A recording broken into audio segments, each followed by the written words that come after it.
In this lesson, we'll cover understanding floor plans, view range. What is a view range and what does it have to do with a floor plan? Well, the view range of a floor plan tells Revit when you're looking at the floor plan how high above the floor you see elements and also how low below the floor you see elements. So in other words, you could see items below floor 1 or above floor 1. Now to see this information for the view, currently we're looking at the entry-level floor plan, level 1. To see that view range, in the property box on the left, scroll down toward the bottom, and there'll be an entry for view range. Click Edit to the right of view range. Here you can see there are 4 settings for our view range, 3 for the primary and 1 for the view depth. For the primary, the first one is the top, and you can see it's associated to the entry level, level 1, and it's saying above this level, look up or only look up to 2 feet. So I'm only going to see elements up above that for 2 feet. Now the cut plane, typically we would reserve that for elements in the architectural world.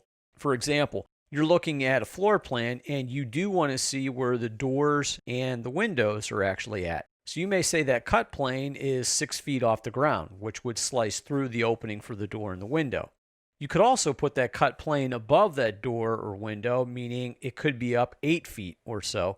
Therefore, you wouldn't see it within the wall. Now, the bottom means how far below the actual associated level do you want to see. Here, we're setting it to 4 feet negative. You may say, well, why is that? Well, in a structural layout, specifically for a lower level, you may want to see footings. And I can see that here if I zoom in. If you're looking at the actual model, you can see the actual footings around each of the columns at the intersection of the grids. Now the view depth also is associated with this. This is another setting outside of the primary range that allows Revit to look even farther down and display that criteria inside of this current view. Now if you happen to make the view depth shallower or not as deep as the bottom setting for the primary range, you'll get a message or a warning stating that. So let's see how this works. So right now I'm looking up 2 feet above level 1, so I can only see up 2 feet, which would be okay typically in this example here for a structural layout. For an architectural layout or a mechanical, electrical, plumbing layout, we may want to set that to 8 feet or 10 feet. Cut plane, you may want to set that in the architectural or mechanical layout to 6 or 7 feet. Here 1 foot is fine. Now again, the cut plane should be below the top plane. And the last one, the bottom, is how far below the current level you want to see.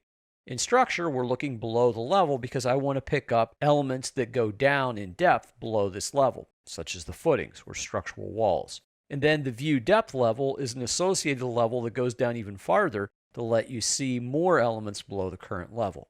Now in architecture and MEP, the bottom level and the view depth may be set at 0. So let's look at how this changes if we modify the numbers.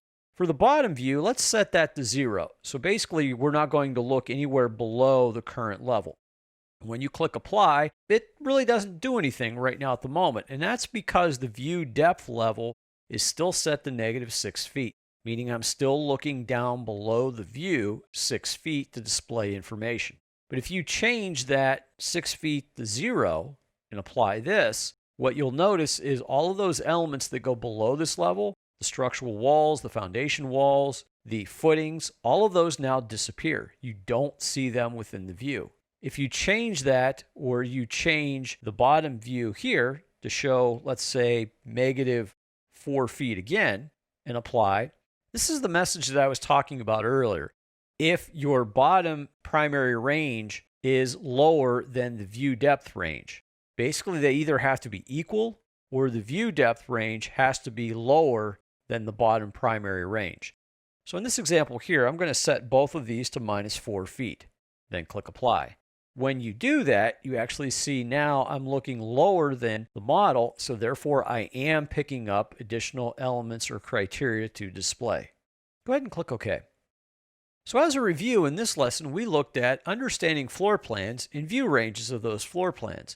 We looked at launching the view range by looking at the properties of the view, then clicking Edit to the right of view range. We discussed the 4 settings for view range. 3 are primary, top, cut, and bottom. And then there's a 4th one for the depth, or your depth of view. The top is basically how far above the current level you want to see items. In structural, we can go a couple feet above the floor. Architectural and mechanical, You may want to go up to the height of the ceiling, 8 feet, 9 feet, for example. Cut plane would be where you're looking at if I'm sectioning or cutting this through the actual wall or column or door or window. In structural, we're looking at about 1 foot. But in architectural or other trades, you may want to look at this at 6 feet or 7 feet, specifically if you want to show the openings within walls. Bottom is how low below the current level you want to look. Currently, we have that set at -4 feet because we want to see elements below the current level, such as your foundation walls or your footings. And the depth has to be set the same as the bottom or more than the bottom about how much farther down do you want to view within this model itself. And then we looked at changing some of the settings specifically for depth and bottom to see or not see our footings in a structural layout.